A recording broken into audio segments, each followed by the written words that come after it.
One. Well, hey, Dave Melinda here, Positive Polarity Podcast. Hope things are going awesome for you this week.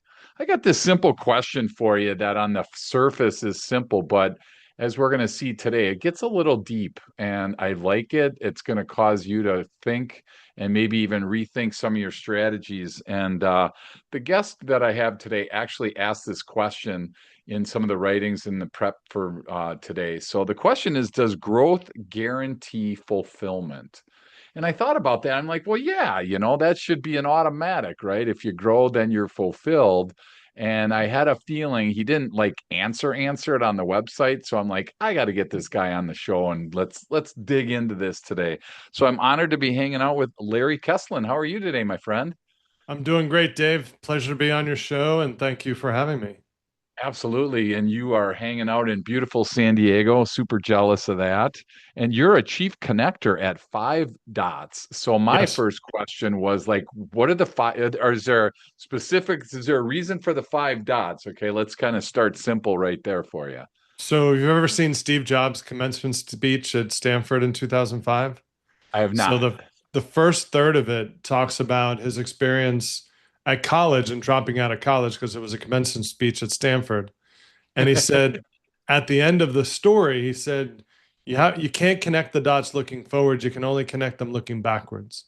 And you have Uh-huh. to trust that everything will connect through karma, through something, through fate, Sure. that the dots will somehow connect. So that's where the dots comes from.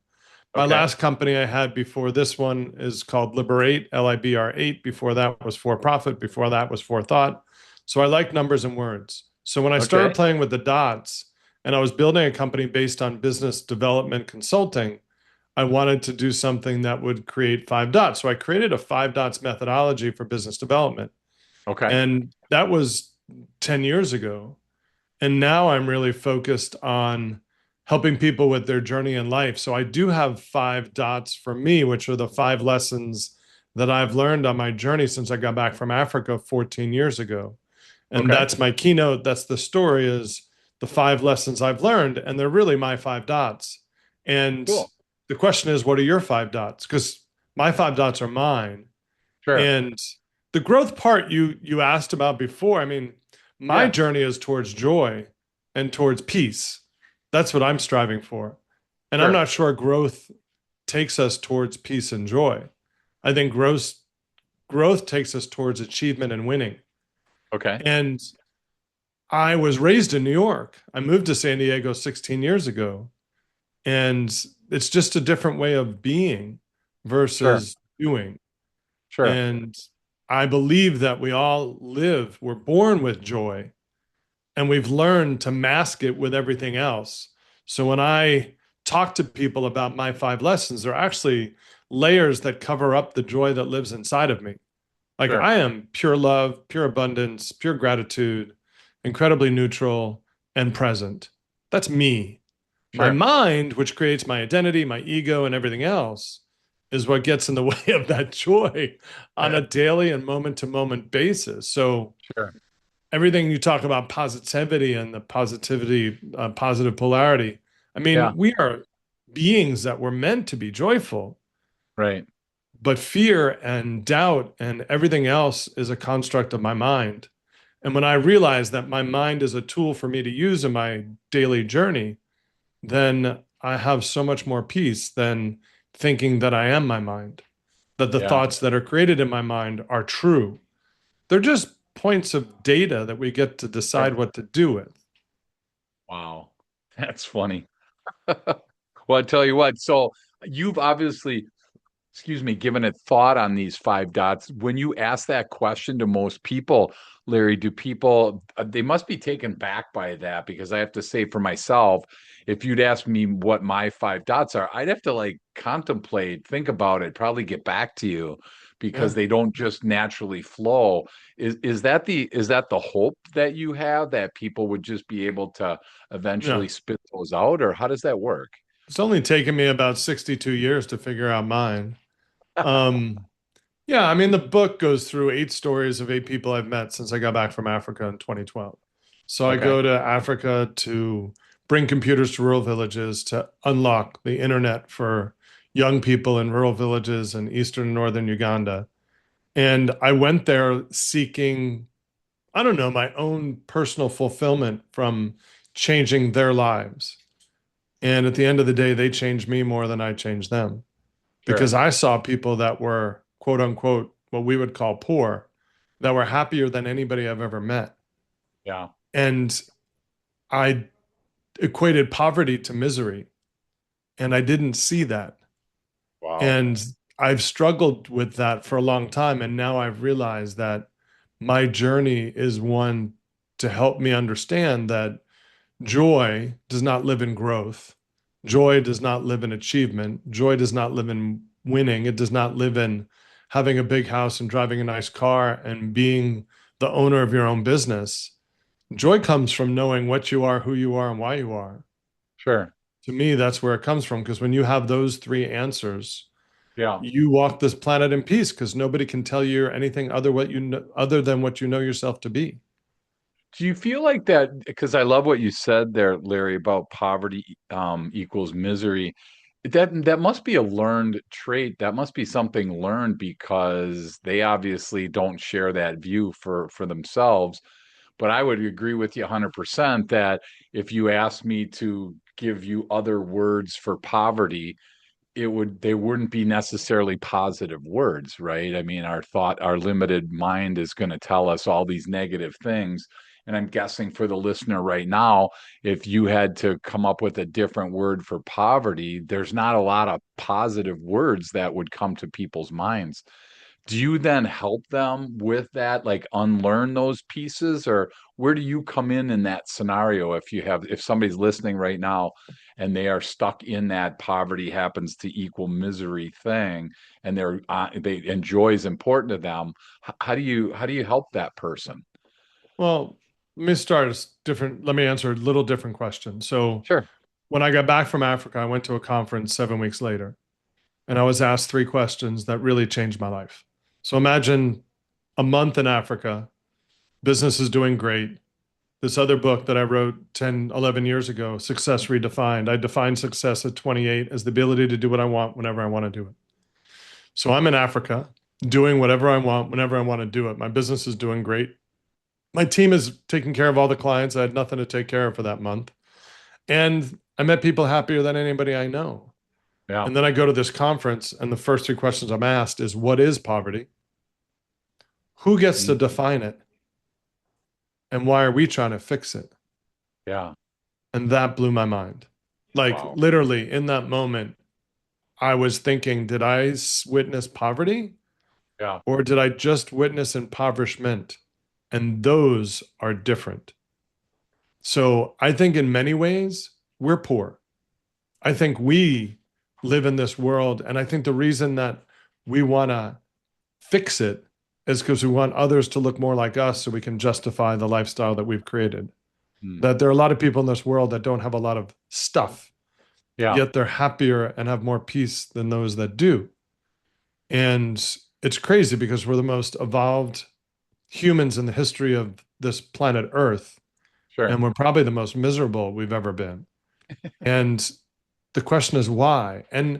whenever I start to have a bad day or start to have a bad moment, I think about what life would have been like if I was born 150 years ago and Sure. I only got to bathe once a week in cold water and had no electricity and lived in a house that had lots of wind drifting through it, cold, hot, whatever. Sure. I live in a blessed time. I was in a shuttle from the airport to the parking lot, I'd say about 10, 12 years ago. I used to Yeah. travel a lot. I stopped traveling in 2015 and well, traveling regularly. Sure. I walked away from my business because I was on the road too much and I decided to change my life. But I'm in this shuttle van and this guy says, "Oh my God, I was stuck in Minneapolis for 3 hours on a delay and this, that, and the other thing." And I was sitting there and the driver is moaning with him, "Oh, that sucks." And I said to him, if you had tried to make that trip 100 plus years ago, it Yeah. would have been in a horse-driven carriage. It would have Right. taken you months and you might not have survived. You Yeah. had to wait 3 hours in an air-conditioned airport with Right. access to food, water, bathrooms, and everything else at your disposal, and Yeah. internet access, and you're complaining because you got in this metal tube with two jet engines on it that brought you from Minneapolis to San Diego in three and a Right. half hours. Yep. You're complaining about what? Like, Yeah. really? Is Yeah. that where you're going right now? Yeah. So, when you ask, how do I help people? I think we believe that whatever our mind creates is true. Hmm. And what I've learned is that my mind just creates based on what it's experienced and what it's interpreted. And I, meaning my highest self, gets to decide what to do with that information. Sure. And it's like a Wow. bully. If your Yeah. mind gives you bad data and you accept it, it's going to keep giving you bad data. But if you say, no, I don't like that, just go away, and you tell it Yeah. to stop creating those thoughts, negative self-talk can be driven from me in a moment. Like my being says, that's useless, Yeah. absolutely useless. But if you live in your mind, which is where most of the people that I've met in my life and where I did for most of my life, for me, it was there have been moments in my life where I've seen my spirit like separate, whether it's through meditation or plant medicine or whatever, where I have separated and seen myself from afar. Then you realize that I'm just a skin sac and Yeah. I'm inhabiting this skin sac, and the skin sac has a mind, it has a body, and my opportunity is to figure out what are the gifts it was given at birth, what is the wisdom it's learned, and how do I use that to live a peaceful, joyful existence. Yeah. I'm guessing those are big blind spots for people that they just don't really get to that spot. It feels like it takes intentionality to really get there rather than just kind of float through life. And I'm just curious how did that work for you? Because like you said, you weren't always in that spot. Was there Sure. something that happened, or what was the impetus for this change for you? Last January of 2025, I did a big psilocybin journey, plant medicine, and my spirit went off for about 2+ hours and went off on its little journey and showed me things that showed me relationships in my life and the ones that I had envy and jealousy and judgment. They're like, you don't need that. That's not necessary in this lifetime. That's a creation that you've put there, but it's Sure. not necessary. You don't need to be envious of anybody. You don't need to be jealous and you don't need to judge anyone. Yeah. Everybody's exactly where they are. And the question is, why are they where they are? And do they have any desire to change it? So for me, that journey, I've been studying self-help since I'm 28. So I'll be 63 in September.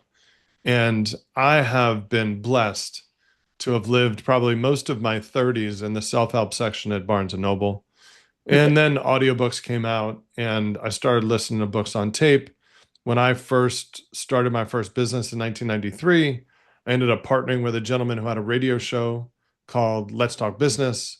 And we interviewed guests every Saturday. I got to meet Richard Branson, Ben and Jerry, Lillian Vernon, you name the entrepreneur and the resource.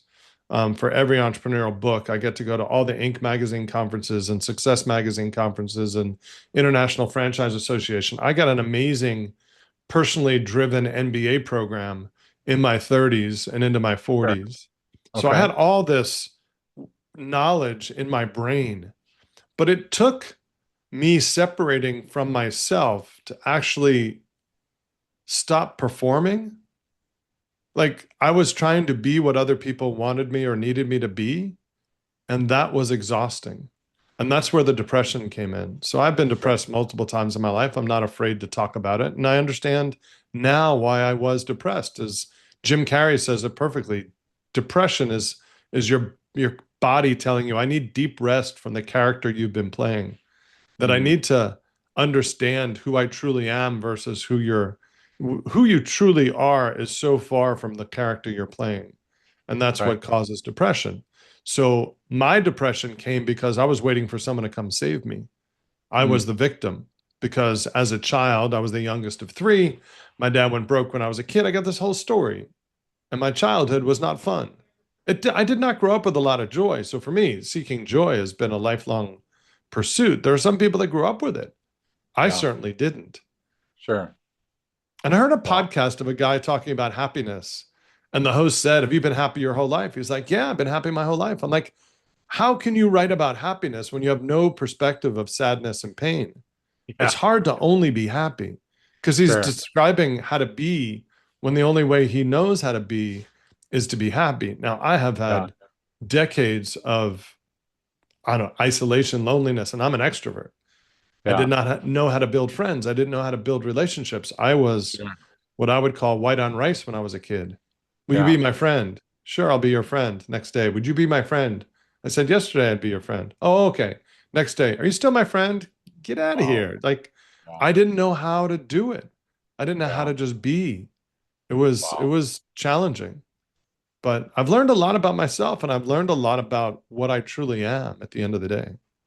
So how do you help? So if you translate it into business, I mean, it feels like there's a lot of people that have the like a title, whatever the title is, but they may not feel like they are that person where they are actually separating themselves. And I've heard people say, I have this title, but it's really not who I am.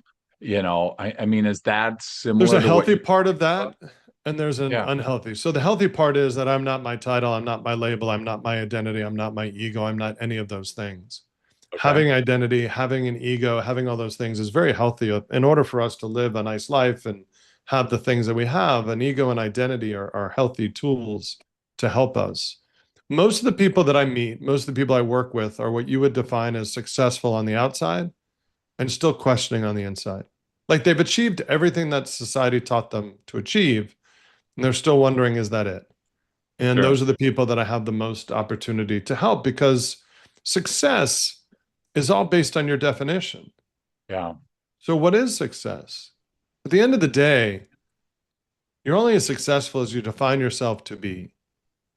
And I wrote a book about redefining success because I originally wrote the ability to do what I want whenever I wanted to do it. When I got back from Africa, I'm like, I'm done with success. I need to be significant. So I'm like, I already have everything I want. I have the freedom to do whatever I want. And I met people happier than me. What this doesn't compute. So if I'm successful in my own mind, but not nearly as happy as some other people, there's something wrong with my definition. I need to Sure. go, I need to go seek significance. So I'm reading Halftime and Second Mountain and all these books that are all about the next chapter of life. And I got to the point where success without significance isn't really success at all. So then I came up with a new definition, was the ability to do what I want whenever I want to do it while being part of something greater than myself. Mm, And okay. without meaning, without purpose for me, then life is not as fulfilling. And even, I mean, now I look at the people I met in Africa and I can see the joy and I have it in me in ways that I never did before. And it's because I know, I don't think, I know. I know I'm spirit having a human experience. Yeah. No, that might not work for anybody else. But the people that are attracted to me, the people I like working with, are the people that want that. The people that want to know that their mind is just a tool to be used to benefit the being. So I was born. I'll give you the analogy I've been playing with. When you're born, I feel like you're the perfect driver of your own car, like your true self. Like you were born abundant, grateful, present, neutral. Nothing had meaning. You're a baby. And as Yeah. soon as your parents start to put their hands on you and tell you how you need to live, like, I need you to not cry now. I need you to drink this food. I need you to suck from, I need you to eat. I need you to not touch the burner. Then your true self, your purest self goes in the passenger seat. Sure. And then you go to school and the teachers and everybody else, all your new friends start to tell you who you need to be in order for you to be safe and comfortable and live in this world. So your true self starts to go in the backseat. And then by the time you get to high school and out of high school and into college or starting your life, your identity is gripping the wheel. Like the driver of your car. Like I was given the name Lawrence Bruce Kesslin at birth. So that's my label. But I'm the baby. I'm the spirit that was in the body, not the label. So I'm this person and I have a name, but that's not me. Yeah. So my belief is from the time we're 20 until we die, that the project is to take that true self who ended up in the trunk once you get out of high school into college and your identity's gripping the wheel, is to break up the identity into its three main parts: your inner child, your basic self; your conscious self, which is your age appropriate behavior. So somebody who lives by the four agreements, doesn't take things personally, takes 100% responsibility for their actions, those types of things. I call it adulting. I don't think we're ever taught to be adults, but adults take responsibility for their actions. They don't blame others for their situation. So, what does it mean to be adult? And then there's a higher self, a knowing. And the knowing needs to be the driver of the car because there is no control of this life. Everything that's happening in front of us is just happening, it's unfolding. And we just need to figure out how it's interpreted inside of us. There's nothing bad happening in front of us. There's nothing good happening in front of us. There's just things unfolding in front of us, and we get to decide how we want to interpret it. So, my Sure. belief is that your pure self, your highest self, which was there as a baby, should be the driver of the car because it has no meaning attached to anything. It is neutral, it is present, it's love and abundance. Now, your conscious self, your age appropriate behavior, gets to go in the passenger seat. And the question is, what happens to your inner child? Because all of us have an inner child that was there to keep us safe and comfortable through our Hmm. childhood. And it's no longer needed when we become adults. So, what do you do with it? So, we have all this anger, rage, sadness, happiness, playfulness. What do you do with those pieces? And I believe we need to acknowledge all of them. We need to love all of them. We need to bless and be thankful for all of them. And happy inner child and playful inner child are great. I'll keep them in the back seat. But sad, angry, frustrated, disappointed inner child, you're no longer needed in my life as an adult. I don't need that input. I'm going to put you in a little box, beautiful box, and I'm going to store you in my trunk because Yeah. I don't need that in my life today. I don't need to judge. I was with a client the other day and he said, this guy calls me, he wants to have a meeting, he changes it to a Zoom, and I'm judging him because he found some stuff online about. I'm like, why are you making up such a negative story? You haven't even had a conversation yet. Yeah. What are you Yeah. doing? Why Wow. why would you make it up bad? If you're making up stories anyway, you might as well make it up good. Yeah, make a good one. Absolutely. Wow. That's pretty cool. Well, hey, we're going to take a quick break. When we come back, I want to unpack that success versus significance because I feel like that is really an under thought of concept. So we're going to take a break and we'll be right back. Cool. Welcome back. Honored to be hanging out with Chief Connector at Five Dots, Larry Kesslin.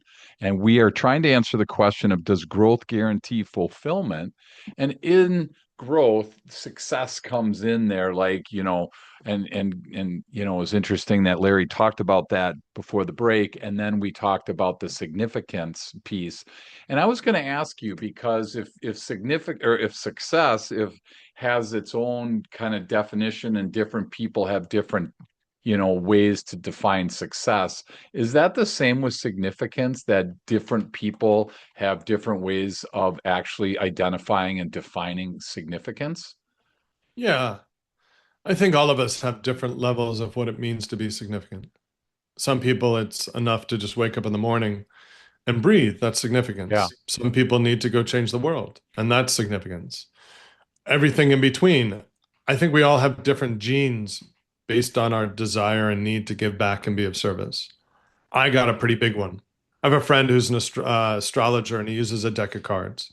So my top card is the Ace of Diamonds. My sun card is the Ace of Diamonds. My moon card is the Ace of Hearts. And my first of the seven cycles of the year is the Queen of Hearts, which is the philanthropy card. So I was born leader, leader, philanthropist. That's what I was born. That's the my birth date's astrology. So September 10th, that is the cards. So I have a big gene for that. And I'm attracted to others. The reason that this book is called The Joy Molecule is because in Success Redefined, I wrote this concept of conscious connection plus purpose equals joy. When you consciously connect with others that have shared purpose, you have more joy. So I was working with a writer, and she said, Larry, conscious connection plus purpose is C2P.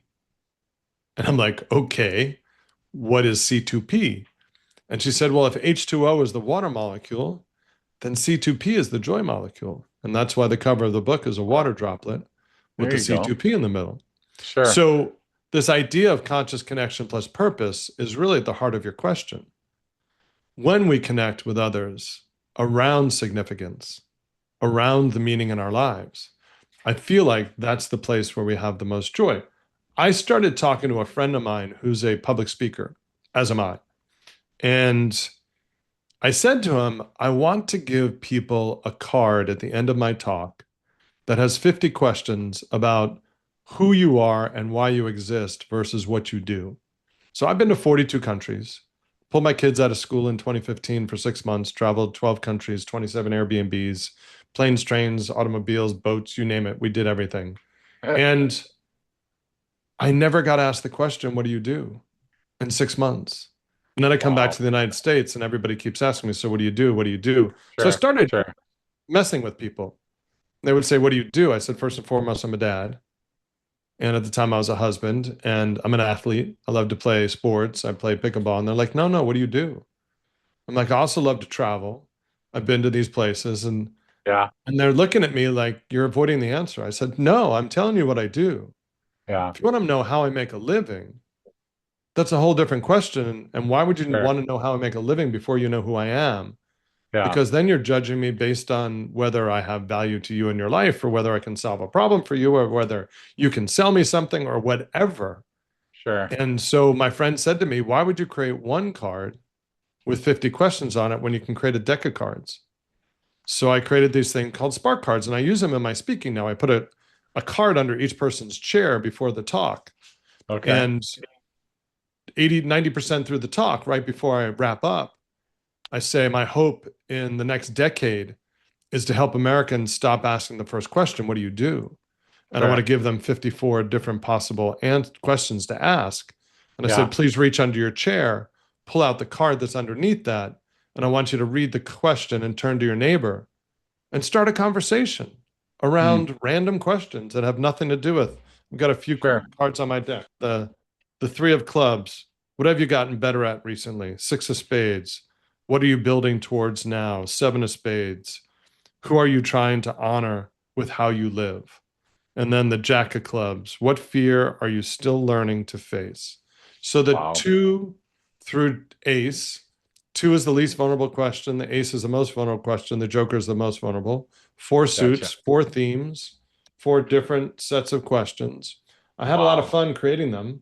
And Oh I use yeah. them to help people stop asking, what do you do? And start focusing on who people are and why they exist, which is the Sure. significance part versus the what part. Yeah. Wow. Well, and so what are some examples if somebody asked you that question of what's your significance? How do you answer that? I mean, because that feels like you could go right back to success, but how do you keep that out of the success? And again, do you go into detail about what kind of dad you were?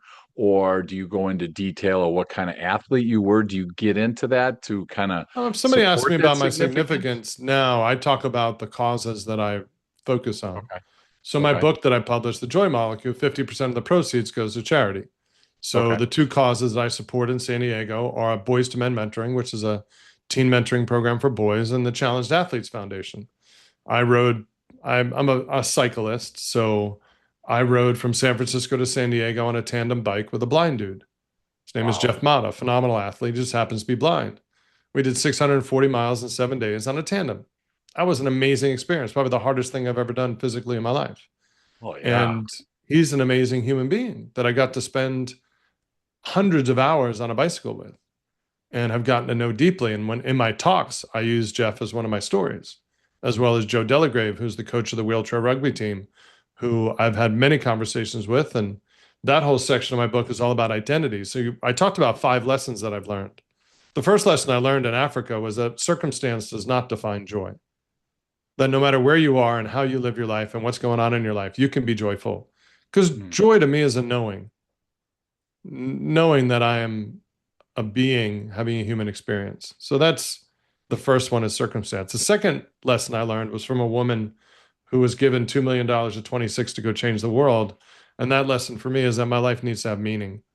The three challenged athletes in the book taught me about identity. My identity and my ego separate me from my joy. The fourth lesson is all about never quit, is that you need to persevere and persist at all times. And then the last lesson is about enoughness. When we have enough, what is our responsibility back to the rest of society? Those are my five lessons. And when I peel those five lessons away, underneath all of it, my joy has always been there.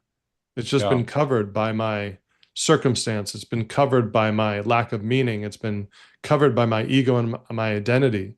It's been covered by quitting and giving up. And it's been covered by thinking that people owe me something.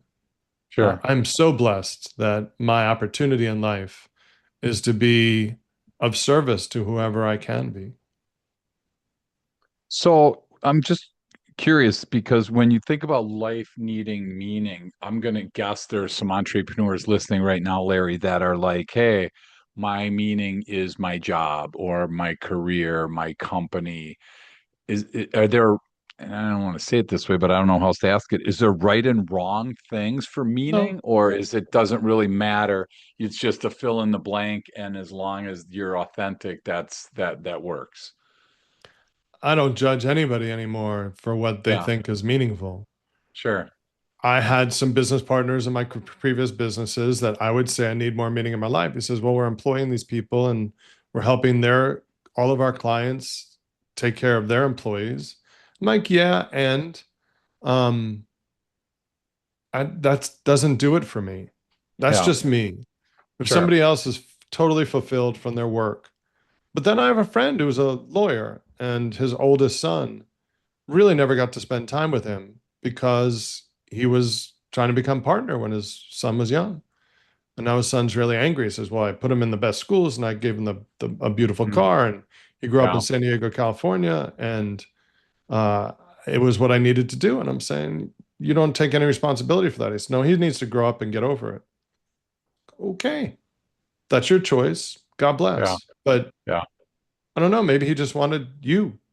Maybe he just wanted your time. So when I coach people, I use this thing called the Wheel of Life. And the Wheel of Life has 10 aspects of your life. Career is 1/10 of your life. sure. Then there's family, there's friends, there's fun, there's recreation, there's philanthropy, there's spirituality, there's all these different areas of your life. And I ask people to rate them from 1 to 10, and then I ask them to rank them from 1 to 10. And what are your priorities? And there's a lot of Yeah, people that put work as their number one priority. And I wonder, mm, that is a very cultural thing in the United yeah, States. And when you go to other parts of the world, people work to live.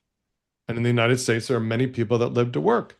And if that yeah, brings them joy and they go to bed at night and they die on their deathbed, if that's what brings them happiness, I'm not going to judge that. I just know yeah, that didn't work for me. sure. That's why I And left do New most York. of the and do most of the people that come to you then are they at that spot where maybe that those 10 things they're out of whack, they're out of balance. They want to come they want to get back to some level of balance. Is that My what people clients are come to across you the for? board. I think the biggest challenge all of my clients live with is attachment to outcome and living in thought. I think Okay. those are the two things that they're struggling with. Purpose, is that one of them? Sure. I've spent the last decade plus in San Diego getting to know most of the nonprofits in our city. And I can help somebody. I have a meeting this afternoon with someone who sold a business, is retired, and thinking of going back and building a small consulting firm and wants to make a difference in the world, is not sure exactly what causes he wants to focus on. Sure. And I can help that person a lot. Okay. So, how do I help them find more peace in their life? Is by knowing the answer to those three questions. What am I? Who am I? And why am I here? Those Gotcha. are the three questions I focus on. So, everybody's at a different place. And I love watching the progression. Like one of my clients I've been working with, I mean, I just started coaching again. I've coached my whole life, but this professional version, when I published the book in August of last year, I got my Yeah. first coaching client in maybe October, November. Okay. And I've been working with this Sure. one guy since December 1st. And his life is totally changed. He lived Mhm. in his head all the time, questioned everything. And I started helping him.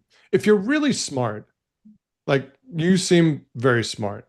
And if I ask some basic questions about your belief system, I can help blow up somebody's belief system pretty quickly. And if you Nice. can blow up their belief system, then you say, well, if that's not all true, then what is true? And then Sure. we get to explore. So think about Yeah. it. You were born. You're one of 8 billion plus creatures on this planet, right? Yep. And your belief system is based on what? Where does your Currently, belief system? Where does your belief system come from?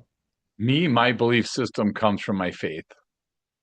And your faith is all the experiences you've had in your life and your interpretation of those experiences, including your time in the church and everything else.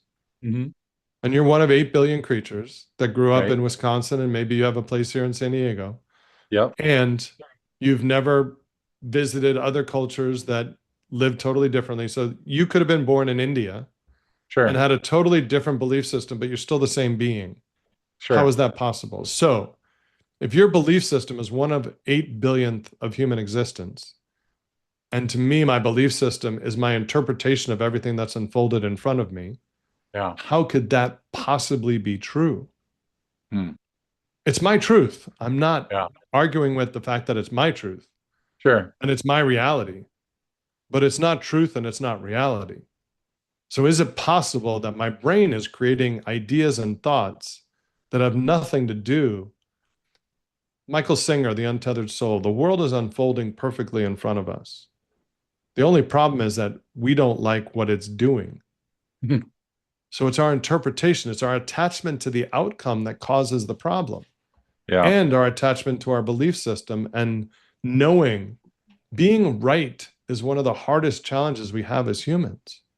I know I'm right. Well, who gives a shit about being right? What does right do for you?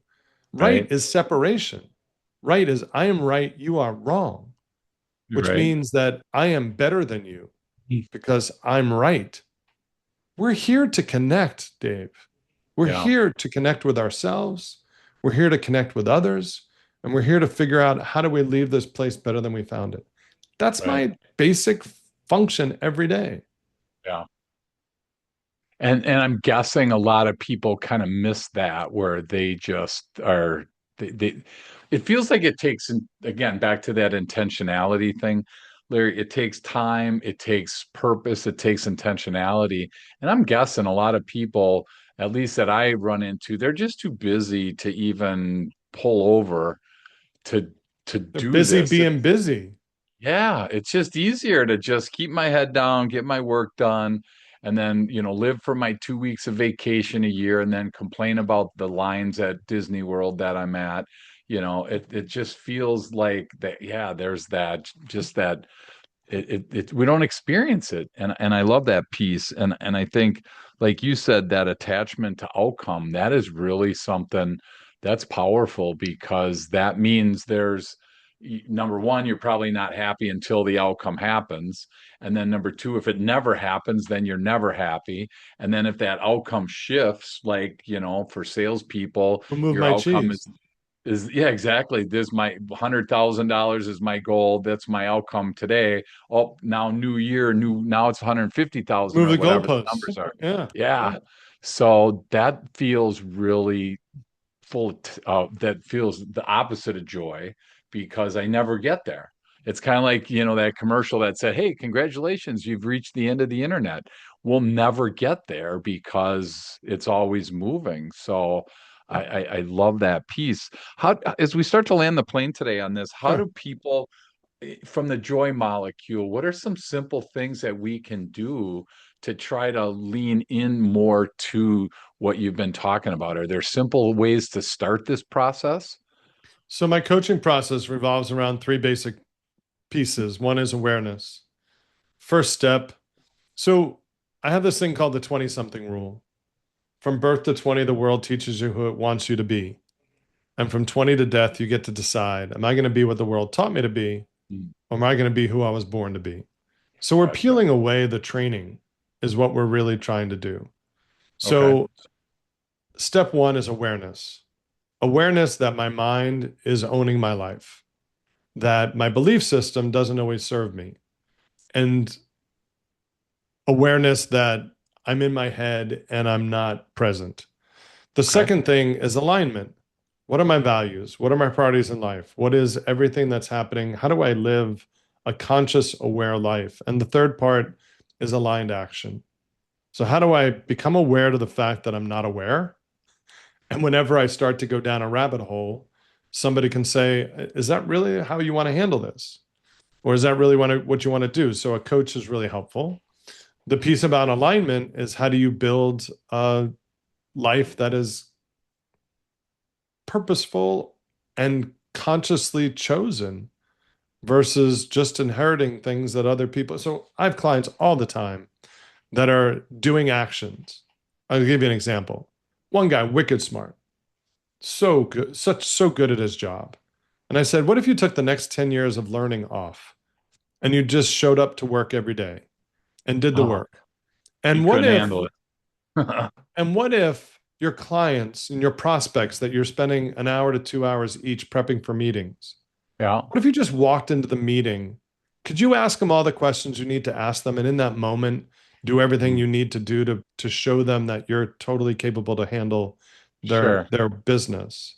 And Yeah. he's like, yeah, I could do that. So I said, you're spending hours a day not present with your wife and kids because you want to be prepared so that you can be 300% of their expectation. Where'd you Yeah. learn that?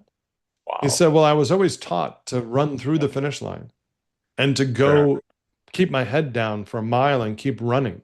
It wasn't Yeah. about the finish line, it was going through the finish line. And I said, the person that taught that to you, how happy are they? What is their life like? And he Yeah. started looking at me like, it's not, yeah. And you taking Wow. that advice as gospel because that's what Yeah. you were taught. Great. Sure. It served you until Yeah. it doesn't serve you. Yeah. Now you get to make a conscious choice. Is this the way I want to live my life or not? Wow. That's really good. So awareness, alignment, and aligned action. So, and I think a lot of people, Larry, stop at awareness, right? They spend a few minutes trying to think about it, whether it's confusing, whether it's convicting, whatever it is. It's like, you know what? I gotta go back to work. Self-improvement, self-awareness, we It's do a lot work. of EQ work. That's a lot of work. I mean, it's Can hard be. to do. And then I think too is like there's sometimes you don't know if it's right, like we have this right or wrong mentality, right? And so black or white, I'm a really black and white person, so I'm learning that there's gray in this world because I feel like, hey, it's either right or wrong, and people are like, there's a bunch of different ways to get from Milwaukee to San Diego. You don't have to fly, you can drive, you can walk, you can tandem bike. There's plenty of ways that you can go. And so but you only think of like the one way. So do people get stuck? I feel like awareness, probably you do a lot of people tap out at that because it's just hard to actually face yourself, or what do you get a lot of success at Everybody's awareness? different. Everybody's Okay, different. I don't work with people that aren't willing to do the work. sure. So I'm not going to babysit somebody and just try and get them out of their own cycle. I like to work Yeah, with people that are, I'm unmasking things for them and we both see progress. That's my sure. goal. Gotcha. So the awareness piece is important. And I was just talking to one of my clients yesterday. He's like, yeah, I went to work. He's got a new job and he's watching all these people spin in their head Yeah, and questioning everything. And he's like, that's what I used to be. That's what I used to do before he started working with me. And yeah, now he just goes into each situation and he's present to what's happening. And he's trying to get out of his old stories because his old stories don't serve him, questioning everything. He's capable. All the people I tend to work with, this is why I like successful people in yeah, business that are not fulfilled because they're actually good at what they do. sure. And if you're good at what you do, I would say there's another huge issue for us as humans is that we only see the world through our own eyes and we don't see ourselves the way everybody else sees us.